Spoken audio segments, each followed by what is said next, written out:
उसने कान बंद किए और दीवार से लग गया। तभी उसे हल्की सी पक्षियों की आवाज सुनाई दी। उसने सोचा, सच्चाई हमेशा प्रकृति की ओर ले जाती है। उसने उसी दरवाजे को चुना जहां से हवा का झोंका और चिड़ियों की चहचहाहट आ रही थी, और वह सही निकला। दूसरी चुनौती में उसे एक उफनती नदी पार करनी थी जिसमें एक भयावह जल राक्षस रहता था। आरव ने सोचा, ताकत से नहीं, बुद्धि से जीतूंगा। उसने अपने लकड़ियों के गट्ठर से बेड़ा बनाया और उसमें मशाल लगाई। जब उसने बेड़ा नदी में डाला तो राक्षस आग देखकर डर गया और पीछे हट गया। आरव सुरक्षित नदी पार कर गया। आखिरी परीक्षा सबसे कठिन थी। महामंत्री ने कहा, इस अग्निकुंड में उतरकर बताओ, क्या तुम रानी से सच्चा प्रेम करते हो या सिर्फ गद्दी चाहते हो? दरबार में सन्नाटा छा गया।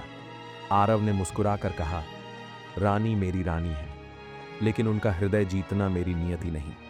यदि वे चाहेंगी तभी मैं उनके जीवन में रहूंगा। गद्दी और सोना चांदी मेरे लिए व्यर्थ है। यह कहकर वह बिना डरे अग्निकुंड में कूद गया। लेकिन जैसे ही उसने छलांग लगाई, अग्नि ठंडी होकर कमल फूलों में बदल गई। पूरे दरबार ने देखा, आरव की सच्चाई ने अग्नि को भी पिघला दिया। रानी अन्विता ने सबके सामने आरव का हाथ थाम लिया और कहा, आज से यह केवल गरीब लकड़हारा नहीं, बल्कि मेरे जीवन का सच्चा साथी है। धन और वैभव से बड़ा धन सच्चाई और साहस है। महामंत्री शर्म से झुक गया। प्रजा खुशी से झूम उठी। रानी और आरव का विवाह हुआ, लेकिन आरव ने गद्दी पर बैठने से इनकार कर दिया। उसने कहा, मैं राजा नहीं बनना चाहता, मैं जनता का सेवक रहना चाहता हूं। रानी ने इच्छा का सम्मान किया और उसे जनरक्षक की उपाधि दी।